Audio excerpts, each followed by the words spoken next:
কোনো আলেম, কোনো হুজুর, কোনো হাজী সাহেব, কোনো মাদ্রাসার প্রিন্সিপাল কেউ কি বলতে পারবেন যে আমার দ্বারা কখনো পাপ হয় নাই? বলতে পারবেন? কেউ বলতে পারবেন না। তবে খুব আশ্চর্যের বিষয়, অল্প কয়েকদিন আগে একটা ভিডিও আপনারা দেখেছেন অনলাইনের সুবাদে। এক আল্লাহর গোলাম সে ডাইরেক্টলি অনলাইনে এসে বলতেছেন, আমি কেন রবের কাছে ক্ষমা চাইব, আমি কেন রবের কাছে তাওবা করব, কারণ আমি আমার এই 64 বছরের জীবনেতে কোনোদিন আমার দ্বারা কোনো পাপ হয় নাই। নাউজুবিল্লাহ বলেন। পাপ ছাড়া কোনো মানুষ এই পৃথিবীতে আছে? কথা বলেন। আমরা এত মানুষ আছি, পাপ ছাড়া আছে? আমাদের কত পাপ।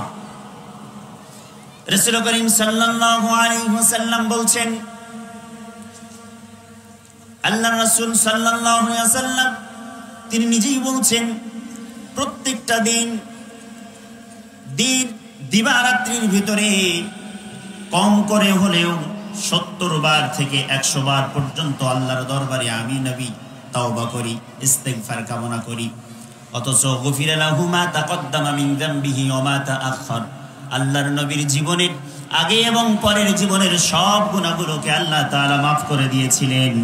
এরপরেও আমার নবী, আপনার নবী মুহাম্মদ সাল্লাল্লাহু আলাইহি ওয়াসাল্লাম তিনি দিন রাত্রিতে কম করে হলেও কোনো হাদিসে এসেছে 70 বার, আবার কোনো হাদিসে এসেছে তিনি 100 বারের উপরে আল্লাহর দরবারে ইস্তিগফার কামনা করেছেন।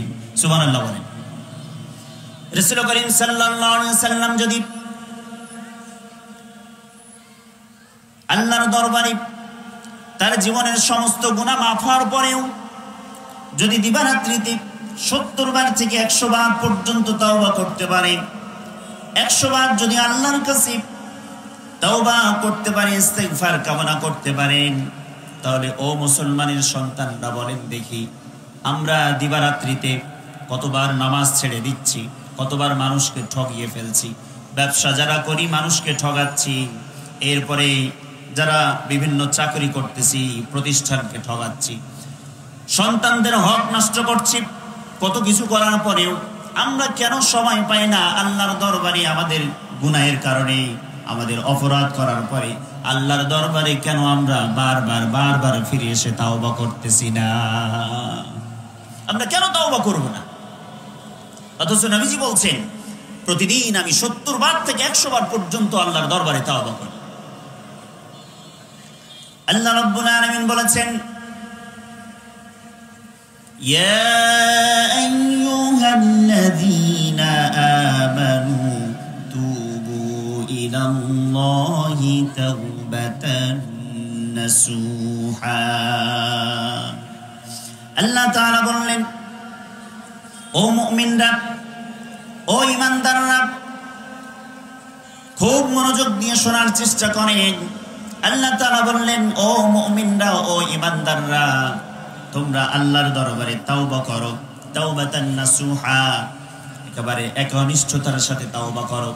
আল্লাহর দরবারে একনিষ্ঠতার সাথে যদি আপনি তাওবা করেন, আল্লাহ রাব্বুল আলামিন তাওবা করার সঙ্গে সঙ্গে আপনার জীবনের সমস্ত গুনাহগুলোকে মাফ করে দেবেন।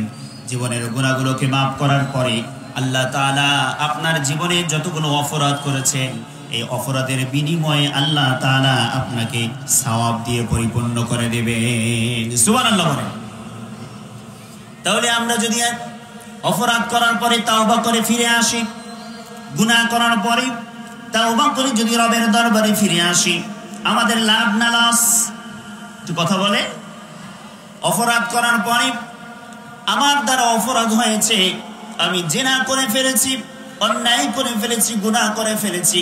গুনাহ করার পরে যখন আমি বুঝতে পারলাম, অনুধাবন করার চেষ্টা করলাম, আমি নিজে অনুতপ্ত হব।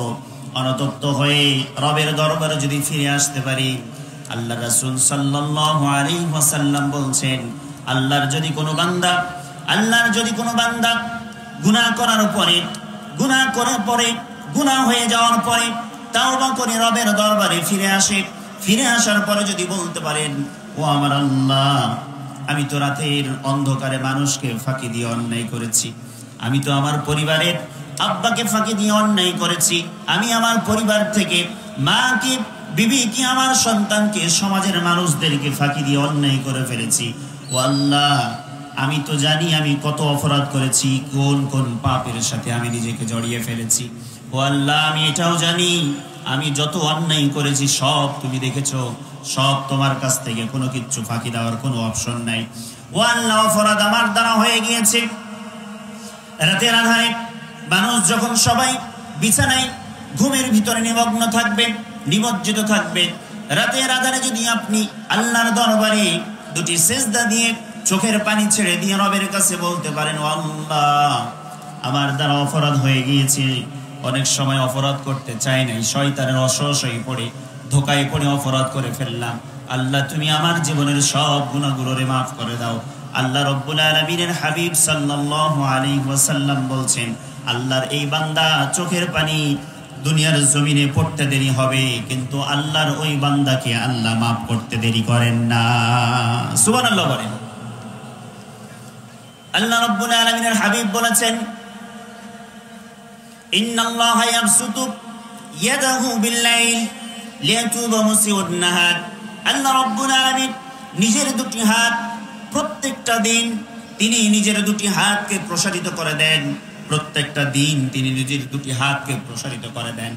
দুই হাত প্রসারিত করে দেন, এই জন্য প্রসারিত করে দেন, দিনের বেলায় আল্লাহ রাব্বুল আলামিনের হাত প্রসারিত করে দেন বান্দাদের জন্য, যারা রাত্রিবেলা যেই বান্দাগুলো পাপ করেন, রাত্রিবেলা অপরাধ করেন, রাত্রিবেলা গুনাহ করেন, গুনাহের ভিতরে নিমজ্জিত থাকেন, রাত্রিবেলা অপরাধ করার পরেই আল্লাহর দরবারে যখন মাপ চাইতে আসবেন, আল্লাহ রাব্বুল আলামিনের কাছে অনুতপ্ত হৃদয় নিয়ে গুনাহের কথা স্বীকার করার পরে রবের দরবারে যদি ফিরে আসে, আল্লাহর নবী সাল্লাল্লাহু আলাইহি ওয়াসাল্লাম বলছেন, আল্লাহ রাব্বুল আলামিন দিনের বেলায় দুটি হাতকে প্রসারিত করে রাখেন, রাতের অপরাধকৃত বান্দারা যখন আল্লাহর দরবারে আসেন, তাওবা করেন, তখন আল্লাহ তাআলা ওই বান্দাদেরকে ক্ষমা করে দেন। সুবহানাল্লাহ বলেন।